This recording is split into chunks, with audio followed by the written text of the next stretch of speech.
Bien, chers amis, je voudrais ce soir m'entretenir d'un sujet d'actualité. Je voudrais faire un petit peu le bilan de ce qu'on appelle la pandémie du coronavirus et remettre un peu en cause une mentalité qui malheureusement se répand chez certains prêtres qui tendent à vouloir utiliser ce terme auprès des fidèles de pandémie. Plusieurs prêtres à Paris ont fait des sermons, par exemple, sur cette question-là, en récitant même une prière ou des messes, en disant des messes pour prévenir de la pandémie qui allait envahir donc le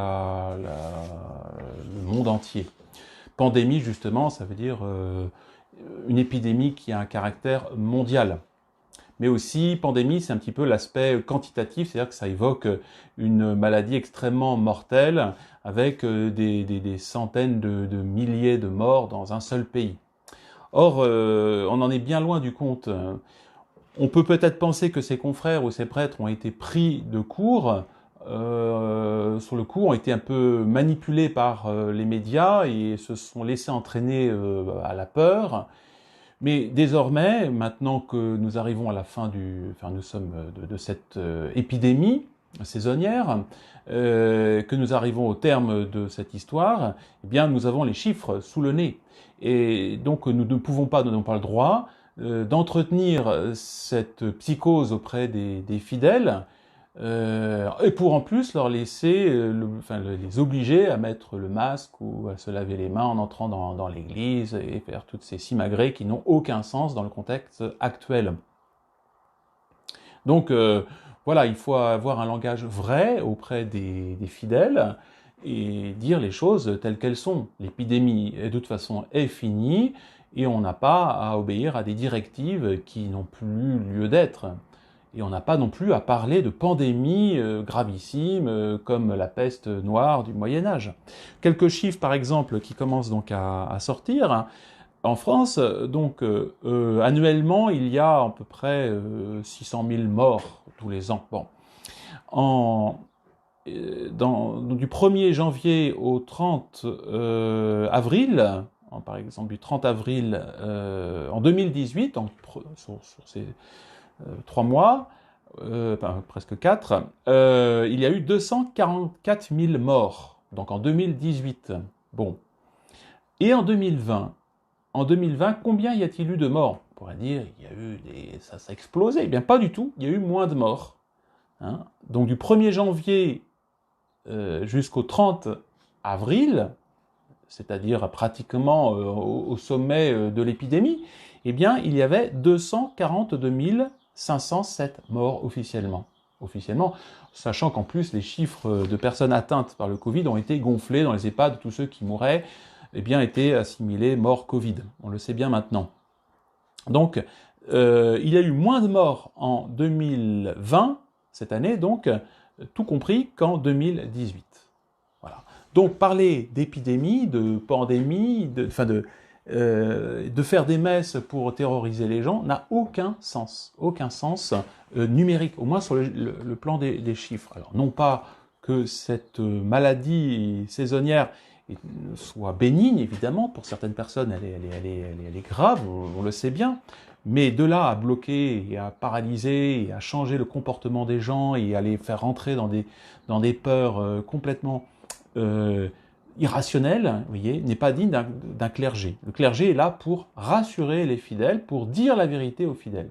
Et donc, il n'est pas normal que les prêtres de Saint-Nicolas, je donne le nom, et de l'abbé Pugat en particulier, nous fassent des sermons qui nous rappellent ces choses-là. Alors après, bien sûr, on peut s'en prendre au conseil scientifique en disant ces gens-là sont comment dire, lamentables, etc., etc. Mais oui, mais alors pourquoi rentrer dans leur jeu? Pourquoi parler de messes contre l'épidémie? Je pense qu'il faudrait plutôt prier et dire des messes contre les persécuteurs de la foi, parce que nous avons surtout été, dans cette histoire, nous avons surtout été privés des sacrements, les fidèles ont été privés des sacrements, des cérémonies de Pâques, de la Pentecôte et de toutes ces choses-là.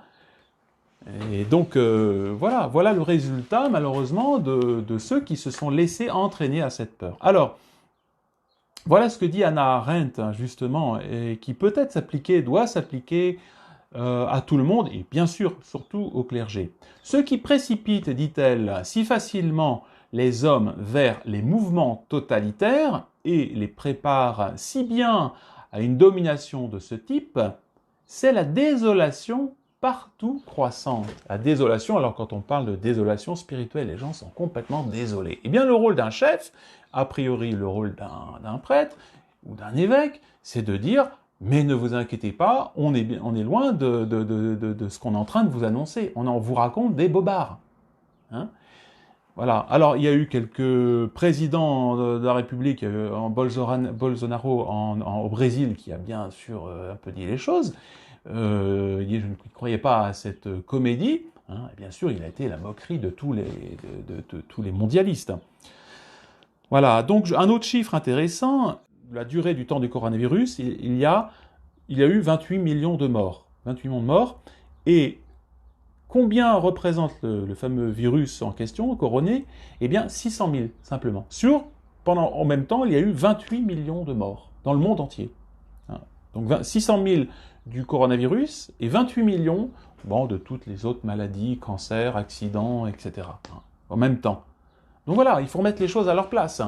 Et si le clergé n'est plus capable de dire la vérité, je dirais, où va-t-on? Alors, heureusement que maintenant des scientifiques, comme par exemple le professeur Toussaint, professeur de physiologie de l'université de Paris, qui démontre désormais la panique créée autour du coronavirus. Voilà ce qu'il dit par exemple. Dès le début, certaines choses ont été prises pour ce qu'elles n'étaient pas. Nous n'étions pas en guerre. Nous n'étions pas en position de suicide collectif. Nous n'étions pas en situation de renoncer aux règles élémentaires, ni d'écarter la rigueur de l'analyse. C'est ça, il y a une panique, il le dit. Celui-ci aurait dû continuer de guider nos actions si nous n'avions malheureusement pas succombé à la panique. Et malheureusement, le clergé a suivi. Et bien sûr, le clergé moderniste s'est empressé de fermer les églises et vider les bénitiers. Et encore, ici, ils le font encore. Les bénitiers sont vides avec, ils mettent dessus une plaque pour empêcher de mettre de l'eau. L'erreur a certes pu venir des difficultés à organiser un recueil fiable des données. Il faudra reprendre le compte exact de décès mal attribués pour comprendre la réalité de ce qu'a été le Covid. Par ailleurs, les attributions sont également sujettes à de grandes difficultés. À New York, dans la panique initiale, jusqu'à 15 000 décès d'origine cardiaque et non infectieuse ont été attribués à tort. Voilà. Le 25 mai, l'Espagne a également soustrait 1918 décès de son compte initial. La révélation nécessaire de tous les bilans prendra du temps, mais replacera précisément le Covid sur l'échelle des pandémies. Et finalement, on se rendra compte que c'était rien du tout.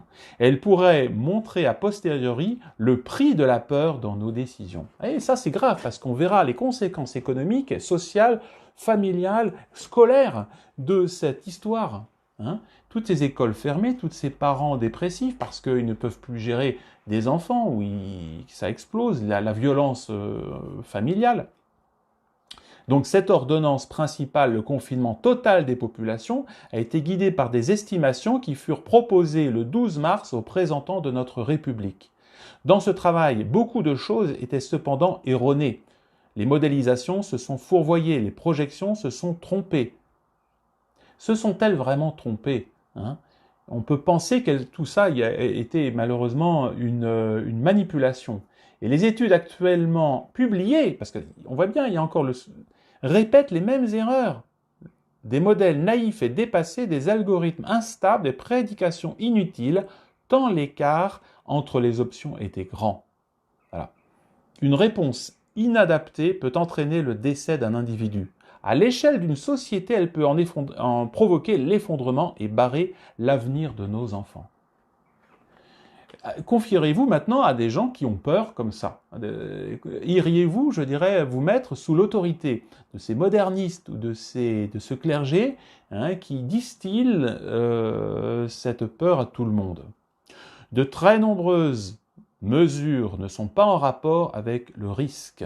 Le confinement favorise la transmission familiale en plus, et la contagion entre les personnes confinées dans les EHPAD. En Europe, les taux des pays qui n'ont pas confiné strictement, donc Allemagne, Suède et Pays-Bas, sont actuellement de 165 décès par million. Et en France, c'est 432, c'est-à-dire 4 fois plus de décès. De même, les régions similaires limitrophes, Norvège, Suède, ne montrent pas de différence en termes de contamination. Il existe une évolution spontanée de la maladie, on la comprend mieux maintenant que les pays non confinés achèvent leur parcours. Les promesses catastrophiques qui leur étaient faites n'ont pas été observées chez eux. La deuxième vague n'est pour l'instant qu'une hypothèse parmi les autres, et on ne la voit apparaître dans aucun pays du monde. Voilà, donc la conclusion, vous voyez, c'est que malheureusement, la peur, vous voyez, a été très mauvaise conseillère. Mais, on pourrait dire, mais à ce moment-là, ceux qui se sont laissés entraîner par cette peur devraient aujourd'hui dire « nous nous sommes trompés ».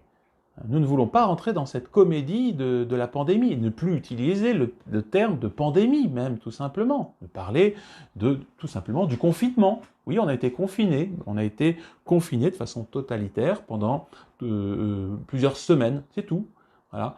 Donc voilà ce que nous devons, je dirais, voir aussi, hein, ce danger des autorités qui se laissent entraîner par la peur. Nous, la leçon, eh bien, c'est de pratiquer l'esprit de force, de courage, et ne pas justement perdre raison, perdre pied quand nous entendons, quand nous voyons des autorités qui malheureusement, eh bien, elles, défaillent.